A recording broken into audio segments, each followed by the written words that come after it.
반갑습니다. 플러스 경매 김수경입니다. 오늘은 지분 경매 얘기 한번 해보려고 합니다. 지분 경매이고요. 게다가 잔금 미납으로 재매각 진행하는 물건입니다. 구독자분 질문 들어왔거든요. 모든 문의 글에 제가 답변을 다 못 드리지만 이 사건 같은 경우에는 여러분도 같이 공부하면 좋겠다 싶어서 한번 골라봤습니다. 자, 질문. 저희 동네에 지분 경매가 나왔는데 미납이 나왔더라고요. 자, 이 말이 무슨 말이냐면은 경매가 진행이 됐습니다. 사건 번호는 의정부 지법의 2020 타경의 91086입니다. 낙찰이 됐었거든요. 낙찰이 됐는데 미납으로 다시 나왔어요. 자, 이분은 지난번에 한 번 더 유찰되지 않을까 하고 지켜보고 있었는데 누군가가 낙찰을 받아갔다는 거죠. 자, 그랬는데 그 사건이 다시 나왔다. 자기가 보기에는, 본인께서 보기에는 아무런 권리 분석의 하자가 없어 보였는데 왜 그럴까요? 라는 게 질문입니다. 네, 그렇게 되고요. 또 질문이 하나 더 있습니다. 공유자 우선 매수가 2명 이상일 때는 어떻게 처리되나요? 했습니다. 이 사건하고는 별개의 질문입니다. 자, 그래서 짧은 두 번째 질문부터 먼저 답변을 드리도록 하겠습니다. 문의 주신 이제 이 사건 같은 경우에는 공유자 2명이에요. 2명입니다. 2명인데 한 사람 지분이 나왔으니까 나머지 공유자는 한 사람밖에 없는 겁니다. 그러니까 공유자 우선 매수가 2명일 리가 없는 거죠. 근데 간혹은 뭐 꼭 2명인 경우만 있는 게 아니죠. 소유자가 뭡니까? 공유자가 3명인 경우도 있고 수십 명인 경우도 있고 수백 명일 수도 있는 겁니다. 그죠? 자, 그런데 만약에 그렇게 굉장히 2명이 아니고 굉장히 많은 인원이에요. 그러니까 3명 이상인데 그 3명으로 합시다. 3명이라 합시다. 그런데 여기 3분의 1이 지분 경매에 나왔습니다. 그러면은 나머지 공유자가 2명 아닙니까? 자, 그런데 한 사람이 내가 공유자 우선 매수를 하고 싶다.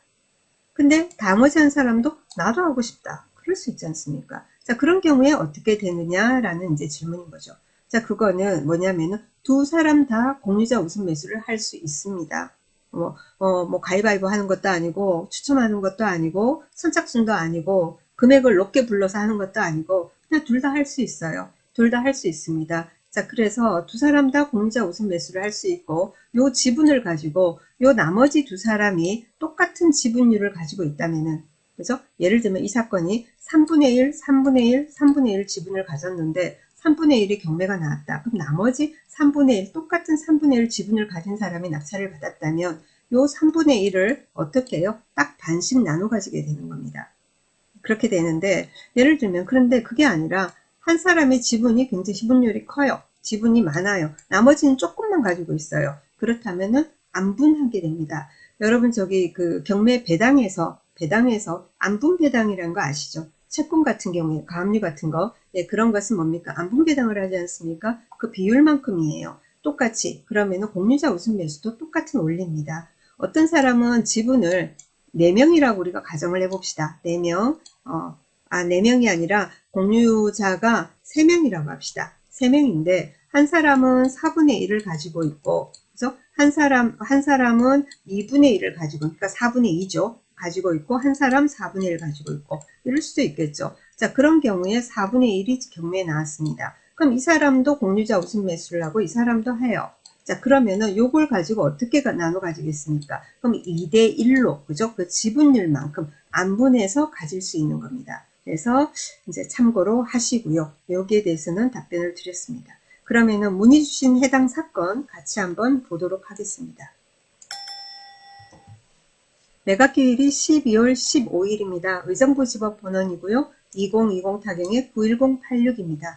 경기도 가평군 조종면에 있는 빌라입니다. 빌라고요. 자, 물건 종별 다세대 빌라입니다. 자, 보니까 이제 여기는 대지권, 건물 면적 이렇게 나와 있는데 딱 보니까 2분의 1입니다. 2분의 1. 그죠? 14.72평 중에 7.36, 18.1평 중에서 9.05평 하니까 딱 2분의 1이죠. 자, 그 2분의 1의 가격이 3천만 원이다 이거죠. 그럼 전체 다 하면 원래는 6천만 원짜리다 그죠? 그 중에 2분의 1 3천만 원짜리가 경매에 나온 겁니다. 자, 그런데 두 번이 유찰이 돼서 지금 어떻게 해요? 49% 1,470만 원까지 지금 떨어져 있습니다. 자, 잔금 지난번에 8월 25일 낙찰된 사람이 잔금을 안 낸 겁니다. 그래서 미납으로 재매각이라서 보증금 20% 준비하라고 합니다. 법원마다 이건 다 다르죠. 그죠? 네, 여기서는 의정부지법에서는 20% 준비하라고 얘기를 합니다. 자, 그러면은 다음 하나하나 봐야지 왜 그런지, 그죠? 어떤 문제가 있는지 알겠죠? 같이 한번 봅시다. 매각물건 현황입니다. 이 건축물에 대해서, 이 건물에 대해서 보니까 사용 승인 91년도 10월달. 꽤 오래됐다, 그죠? 91년도 10월달. 오래됐네요. 건물이 오래됐을 경우에는 건물 자체의 어떤, 저기 뭡니까? 이 빌라, 요 해당 호실 자체에 대해서 어떤, 뭐라고 할까요? 하자 같은 거 있는지도 여러분 잘 살펴보셔야 돼요. 늘 지금 30년이 이제 넘었잖아요. 만 30년이 넘었으니까. 그죠? 그리고 이런 물건 같은 경우, 오래된 물건 같은 경우에 특히나 밖에 여러분 임장 갔을 때 샤시 상태를 보시면은 대충 짐작이 되죠. 그죠? 샤시 상태 보시고, 그리고는 지금 현재 소유주가 몇 년도에 언제 매수를 했는지, 그죠? 최근 몇 년 사이에 매수를 하고 밖에 외관을 본다든지 샤시라든가 볼 때 싹 바뀌어져 있고 이러면은 아무래도 안 내부도 깨끗할 가능성이 높죠. 그런데 소유주가 뭐 특히 연세도 많으시고 20년, 30년 전에 매수해가지고 그대로 있는 경우에는 집 내부 상태에 대해서는 조금 그죠? 기대를 안 하시는 게 좋겠죠. 그죠? 뭐 이 질문하고는 무관한 거지만 참고로 하시라고 말씀드렸습니다. 그래서 여기 보면은 2분의 1 매각이다 이런 말이 나오고요. 뭐 별다른 어떤 내용이 안 나오고 저기 임차인 현황 해가지고 있습니다. 임차인이 있는 건 아니에요. 임차인이 있나라는 거죠. 집행관이 현황조사 나가죠. 그죠? 지분 경매라고 안 나가는 게 아니에요. 나가니까 나갔는데 그 현장에서 소유자 어머니를 만난 모양입니다. 그래서 현장에서 만난 채무자 겸 소유자 홍모 씨의 모였습니다. 모. 그죠? 어머니 문모 씨에 의하면은 자신의 가족 외에 다른 점유자는 없다고 한다. 그래서 이제 만난, 그죠? 그러니까 소유자의 문모 씨에게 현장 조사의 취지를 설명했다라는 말이 나옵니다. 임차인도 없고요. 지분 경매 같은 경우에도 일반 경매, 일괄 매각 나온 거하고 똑같이 임차인에 대해서 여러분이 분석을 하셔야 됩니다. 똑같이 분석을 하셔야 돼요. 지분이라 하더라도 똑같이 분석을 하시고, 그리고 만약에 여기는 없지만은 선순위 임차인이 있다고 칩시다. 선순위 임차인이 배당 요구 자체를 안 했다. 그러면은 다음에 내가 인수할 부분이 얼마인지 계산을 하면 되겠지만 비율로 가지고 선순위 임차인이 배당 요구를 했고 그리고는 뭐죠? 배당 요구를 했고 그 사람을 명도를 하기 위해서는 내가 반만 지분을 취득했다 하더라도 만약에 명도를 해야 된다면은 그러면은 전액 내가 전부 다 인수해서 내드리고 그리고는 원래는 내가 반만 지분을 하는 거지 않습니까? 나머지 반은 내가 내줄 의무가 없잖아요. 나는 반만 주인이니까. 자, 그런 경우에는 나머지 반 공유자에게 뭐죠? 부상권 청구 이런 식으로 이제 받아내게 되는 겁니다. 그래서 그 얘기를 하는 건 뭐냐면은 이 사건에서는 임차인이 없으니까 신경 쓸 게 없지만 다른 지분 경매 물건을 봤을 때 임차인이 있다면 일반 경매 물건 분석하듯이 임차인의 대항력이라든가 뭐라든가 뭐 배당 요구를 했는지 뭐한지 꼼꼼히 잘 살피셔야 한다. 그 얘기입니다. 자, 여기서는 임차인이 없어요. 다행히. 자, 그러면은 그 다음에 등기부 보도록 하겠습니다. 자, 등기부 볼게요. 2014년 6월 13일 날 소유권 이전입니다. 2014년 6월 13일 7년 정도 됐습니다. 7년 좀 넘었네요. 그래서 홍모씨 외 1 냈습니다. 홍모씨, 신모씨 각 2분의 1. 이것도 조금 그런데요. 이게 2014년도에는 홍모씨, 신모씨가 각 2분의 1인데 나중에 몇 년 후에 요 신모씨 지분에 대해서 요 홍모씨 말고 다른 홍모씨, 자매간인지 알 수 없지만 다른 홍모씨에게로 이게 넘어갑니다. 그래서 그 부분에 여기가 생략이 또 돼 있네요. 여튼 그래서 지금 현재 공유자 그러면은 여러분 이렇게 쓱 보면은 홍모씨 외 1하고 여기 홍모씨, 신모씨 각 2분의 1 했단 말이에요. 그럼 홍모씨 지분이 나오면은 신모씨가 공유자 우선 매수를 할 수도 있겠네 라고 생각을 할 거 아니에요. 근데 지금은 신모씨가 아니고 요것도 그래서 요 다른 홍모씨 가족인 것 같아요. 원래 이 사람한테로 매매가 돼 있어요. 근데 지금은 공유자가 홍모씨 두 사람 이렇게 되어 있습니다. 참고하시고요. 여튼 그래서 여기 홍모씨 지분에 대해서 가압류, 저축은행에서 가압류 들어오고 그리고는 뭐죠? 가압류의 본압류로의 이행으로 해서 강제 경매가 지금 들어와 있는 그런 사건입니다. 자, 여기 보니까 다른 건 없잖아요. 2014년 하고 처음에 이러고 일부는 나중에 몇 년 후에 바뀌었다고요. 어쨌건 다른 거 없이 제일 위에 가압류가 들어오지 않았습니까? 그죠? 자, 압류, 가압류, 저당, 근저당, 담보가등기, 경매 개시등기 이런 게 말소기준 등기가 될 수 있죠. 그러니까 그 뒤로 전부 다 말소가 됩니다. 그죠? 그러니까 등기부상으로도 하자가 없고 그리고는 임차인도 없다고 그러고 그렇습니다. 자, 그러면은 우리가 한번 건축물 대장 혹시나 한번 볼게요. 건축물 대장 보니까 여기 뭐 위반 건축물이다 이런 내용도 없어요. 빌라 같은 경우에도 간혹 위반 건축물들 있습니다. 뭐 원래 근린으로 지어가지고 근린생활 용도인데 주택으로 사용하는 그런 위반 건축물도 있고 불법으로 증축을 한다라든지 그러니까 증개축으로 해가지고는 위반 건축물인 경우도 있거든요. 예. 근데 그런 내용도 또 없어요. 그죠? 아무런 문제가 없어 보입니다. 제가 보기에는. 자, 그러면은 한번 또 매각물건 명세서 봅시다. 매각물건 명세서 보니까 아까 본 대로 조사된 임차 내역 없다고 그랬고, 그리고 뭐냐면은 대지권 목적의 토지는 공부상 답이나 토지 대장상 대이며 대를 기준으로 감정평가했고, 뭐 이런 말 나오고요. 뭐 특별히 문제가 될 게 하나도 없어요. 하나도 없어요. 전입세대 열람도 볼까요? 2021년 6월 2일 날 이것은 출력입니다. 해당 주소 세대주가 여기는 존재하지 않는다 그래요. 왜 존재하지 않는지 모르겠어요. 왜 존재하지 않는지는 살면서 전입을 안 하고 살고 있는 건지 아니면 어디로 가버렸는지 뭐 알 수 없지만 어쨌건 2021년 6월 2일 기준에서 해당 주소에 그 전입 세대주가 없습니다. 그 뒤에 누군가가 들어온다 하더라도 뭐 대항력 있는 임차인이 된다든지 그럴 가능성은 전혀 없는 거죠. 그런 문제가 없습니다. 그런데요. 그러면은 우리가 한번 건물 한번 구경 한번 해볼까요? 건물 구경을 한번 해봅시다. 사진을 보면은요, 여기 동그라미 친 부분인데 사진으로 쓱 봐도 샤시도 교체가 되고 좋아 보여요. 좋아 보여요. 여기거든요. 여기 제 마우스 움직이는. 그죠? 여기 1층, 2층, 4층 같은 경우에는 오래된 샷이죠. 특히 1층, 2층은 수십 년 전에 했던 그 샷이고, 그리고 위에 거는 그 다음에 한 20년 정도 된 것 같고, 그래서 요거는 깨끗해 보여요. 깨끗해 보입니다. 옆에도 그렇고, 한번 우리가, 그래서 글쎄, 밖에 깨끗하다고 해서 안이 어떨지는 알 수 없지만, 여튼 사진으로 보건데, 굉장히, 아까 2014년 매수하면서 했든지, 아니면 그 이후나 그 무렵에 수리도 한번 했을 것 같고, 예, 그런 기대도 하게 됩니다. 그런데 왜 미납이냐라는 거죠. 자, 여러분 이게 지난번에 8월 25일 날 그때 이게 지분으로 받았지 않습니까? 지분을 받는 경우는 투자로 받는 거죠. 투자입니다. 그래서 지분 받는 경우에 내가 실입주하려고 받지는 않습니다. 왜냐면은 지분 같은 경우에 이제 낙찰을 받고 짧은 시간 안에 어떤 수익을 발생시킬 수도 있고 아니면은 소송으로 가게 되면 끝까지 가게 되면은 1, 2년 걸릴 수도 있는 건데 내가 무슨 실입주를 하려고 그러겠습니까? 그죠?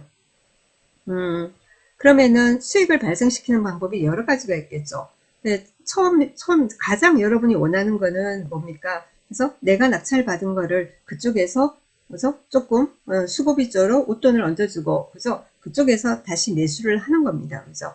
그게 가장 베스트입니다. 그죠? 자, 그런데, 그거는 통상적으로 잔금을 납부하고, 그죠? 잔금 납부를 미등기 전매는 안 되죠. 그죠? 그러니까는 경매는 미등기 전매, 원래 다른 중개도 미등기 전매 안 됩니다. 그건 아주 옛날에 있었던 거예요. 일단은 어떻게 됩니까? 내가 낙찰을 받았어요. 그러면은 잔금 납부를 하고, 그리고 나서, 그래서 내가 들어간 비용 있지 않습니까? 거기에 좀 플러스 해가지고 그쪽에 다시 매도를 하게 되는 거죠. 자, 그렇게 이제 되는 겁니다. 그죠? 그런데 뭐냐면은 그렇게 이제 해결을 하는 방법이 가장 기본이고 가장 빠른 방법. 네, 그런데 그런 기본 말고 또 다른 어떤 그 방법이 또 있는 겁니다. 그 다른 방법이란 건 뭐냐면은 그래서 여러분이 낙찰 받았어요. 낙찰 받고 나면은 사람에 따라서 어떤 사람은 낙찰 받았다고 바로 연락을 하기도 하고 어떤 사람은 잔금 다 내고 연락하기도 하고 잔금 다 내고 내용 증명 보내면서부터 착수하기도 하고 어떤 사람은 바로 그저 연락도 합니다. 자, 바로 연락을 했어요. 바로 그쪽에 내가 받았습니다 하고 연락을 했어요. 자, 그런데 그 상대방도 뭐냐면은 경매에 들어오려고 생각은 하고 있었던 거예요. 경매에 들어올. 그런데 뭐냐면은 별로 시세도 높지도 않고 또 경매니까 조금 저렴하게 하고자 하는 사람들의 생각일 거라고 생각을 하고 또 지분이고 그런데 누가 그렇게까지 뭐 제대로 입찰을 들어오겠나. 그러니까 조금 더 그러니까 한 번 유찰되고 2차에 입찰을 하리라는 생각 자체를 안 하는 거죠. 자, 그랬는데 뭐죠? 지금 이거 문의 주신 분도 그러잖아요. 이 문의 주신 분도 시세라든가 여러 가지 감안을 해서 그랬을 거 아닙니까? 그래서 3차에 들어가려고 했는데 그러면 나머지 공유자도 그런 생각을 하고 있을 수도 있겠죠. 그런데 2차에 누군가가 떡하니 단독으로 들어와서 받아버린 거예요. 자, 그러면은 어떡할 거예요? 그죠? 그러면 본인이 뭐 어떻게 나중에 그 사람한테 다시 돈을 더 얹어주고 낙찰가보다 훨씬 더 올려주고 낙찰가에다가 뭐가 있습니까? 세금도 있고 그 사람도 어느 정도 수고비도 생각을 해줘야 되고 그죠? 이렇게 되지 않습니까? 자, 그러니까 어떻게 되냐면은 이제 만나서 서로가 얘기를 하게 되겠죠. 자, 요 사건 같은 경우에 뭡니까? 2차 같은 경우에는 입찰 최저가가 2,100만 원입니다. 그죠? 2,100만 원. 그러면 이때 입찰 보증금은 얼마예요? 10%. 그때 재매가가 아니니까 210만 원이겠죠. 210만 원이 들어가 있는 상태인 거죠. 낙찰받은 사람이. 자, 그렇다면은 얘기를 할 수 있겠죠. 그러면은 잔금을 미납을 해달라. 잔금을 미납을 해달라. 그래서 보증금 210만 원 들어간 거에다가 얼마 정도 해가지고는 제가 이렇게 지불을 해드리겠다. 생각을 해드리겠다. 이런 식으로 얘기가 될 수도 있겠죠. 그럼 어차피 본인이 있지 않습니까? 이거는 투자로 생각해서 소액의 이제 어떤 수익을 보고자 했던 것 같으면 길게 가져가면은 좀 더 많은 수익을 볼 수도 있겠지만 돈이 묶이고 그러면은 기회비용이라는 것도 있지 않습니까? 그러니까 짧은 기간 안에 예를 들면 210만 원이 들어갔는데 뭐 얼마 답은 몇백이라도 약간이라도 생각을 해준다 그러면은 당연히 거기에 응할 수밖에 없겠죠. 아니 응해야 되겠죠. 저 같은 경우에도 그렇습니다. 자, 그러면은 알았다 그러고 그 돈을 받고 나는 잔금을 미납을 하게 돼요. 낙찰받은 나는 미납을 합니다. 자, 그러면은 어떻게 되겠습니까? 미납을 해요. 자, 그러면은 법원 측에서는 지금처럼 재매각을 하게 되겠죠. 그죠? 재매각을 하게 됩니다. 그럼 이번에 누군가가 하고 봤다가 하자가 있나 하고 봐도 아무리 봐도 하자가 없어요. 자, 그러면은 뭡니까? 누군가는 또 입찰에 들어오게 되겠죠. 그죠? 들어올 거 아닙니까? 그럼 이번에 입찰 들어올 때, 그죠? 지난번에 여기 지금 미납하는 거 있지 않습니까? 여기 요 미납에 대해서 이 미납은 누군지는 저는 알 수 없어요. 공유자가 했다가 뭐 예를 들면 미납을 했는지 아니면 일반인이 낙찰을 받았다가 미납을 했는지 알 수 없지만 제가 가는 스토리가 예를 들면은 공유자가 아닌 제3자가 낙찰을 받았다가 미납을 했다면 공유자는 공유자 우선 매수를 하지 않았던 거죠. 그죠? 공유자 우선 매수는 한 번만 할 수 있습니다. 그래서 한 번만 할 수 있어요. 그래서 만약에 공유자가 우선 매수를 했다가 우선 매수를 신고를 했는데 본인이 안 했다. 자, 그렇다면은 뭐냐면 그 사람은 이제는 공유자 우선 매수를 할 수가 없어요. 자, 그런데 제3자가 낙찰을 받았다가 미납을 했다. 그러면은 기회가 아직 남아있는 거죠. 그죠? 그럼 이번에 재매각에 이렇게 해서 누군가가 낙찰을 받는다. 뭐 1800에 받는다, 1900에 받는다, 2000에 받는다, 2100에 받는다. 누군가가 1등을 하면은 그 금액으로 뭐죠? 지금 공유자 뭐죠? 나머지 여기에 해당 되는 공유자가 입찰 기일 그죠? 저기 법원에 가서 그래서 공유자 우선 매수를 하면 되겠죠. 그리고는 뭐 미리 할 수도 있습니다. 공유자 우선 매수라는 것은 꼭 뭡니까? 해당하는 날 12월 15일 날 의정부 지법에 경매하는 날 가서 지키고 앉아 있다가 개찰할 때 공유자 우선 매수 하시겠습니까? 할 때 저요 하고 나가야 되느냐? 그건 아니고 미리 공유자 우선 매수를 할 수도 있습니다. 미리 할 수도 있어요. 그거는 뭐 선택하면 되는 거예요. 본인의 선택이에요. 공유자예요. 자, 그러면은 여러분 이제 스토리가 짐작일 뿐이에요. 제 생각 이거는 이렇게 했다라는 게 아니에요. 낙찰받은 사람이 이렇게 했다라는 게 아니고 혹시라도 오해하실까봐 제 생각입니다. 아무리 봐도 임차인도 없고 등기부상으로 하자도 없고 건축물 대장상으로도 뭔가 하자는 보이지 않고 그리고 집 외관 사진으로 봐도, 물론 안에는 알 수 없지만 외관으로 봐도 샤시도 다른 집에 비해서 깨끗하게 새로, 그저 뭐 이렇게 너무 오래되지 않은 깔끔해 보이고 그렇습니다. 자, 그런데 이게 미납을 했다. 그러면은 저기 낙찰받은 사람이 두 사람 중에 하나다. 예를 들면 공유자가, 누군가가 낙찰을 받을 때 공유자가 그때 와가지고 예를 들면은 공유자 우선 매수를 했는데 나머지 돈이 마련이 안 돼서 잔금 납부를 못했다. 그러면은 뭡니까? 공유자는 다시는 우선 매수의 기회가 없습니다. 그게 이제 실효된 거예요. 그죠? 자, 그렇게 되는 거고. 자, 그런데 그게 아니라 제3자가 낙찰을 받았다가 미납을 했어요. 그러면은 이번 재매각에서는 뭡니까? 공유자가 우선 매수를 신청을 할 수가 있습니다. 자, 그래서 지난번에 낙찰받은 사람이 210만 원을 왜 포기를 했을까? 미납을 하면 돌려받지 못하는데 제 생각에는 공유자의 간곡한 부탁이 있지 않았을까? 그런 생각을 한번 해보는 겁니다. 제 생각이에요. 그건 뭐 정확하게 이렇다가 아니라 다른 부 쪽으로는 전혀 문제가 보이지 않으니까. 그러면은 제가 지금 쭉 둘러서 얘기를 해도 여러분 알아들으실 겁니다. 지분 경매에 관심 있으신 분들은 그러면은 내가 낙찰을 받고 이런 방법으로 수익을 낼 수도 있겠구나. 상대방하고 얘기가 잘 되면. 그죠? 예, 그런 것도 여러분이 지금 생각을 메모하셔야죠. 그리고 요즘 뭐 대출 잘 안 되다 보니까 특히 지분 경매 그리고는 소액 물건에 많은 분들이 이제 관심이 가 있습니다. 그래서 이제 낙찰가도 자꾸 올라가고 있고 그렇거든요. 그래도 너무 지쳐하지 마시고 그래도 꾸준히 하시다 보면은 언젠가는 좋은 결과 있지 않을까라는 생각을 해봅니다. 네, 오늘 지분 경매에 대한 이야기가 여러분께 조금 도움이 됐으면 좋겠습니다. 자, 저는 오늘 여기까지 하도록 하겠습니다. 끝까지 함께 해주셔서 감사합니다. 구독, 좋아요, 알람 설정 부탁드립니다.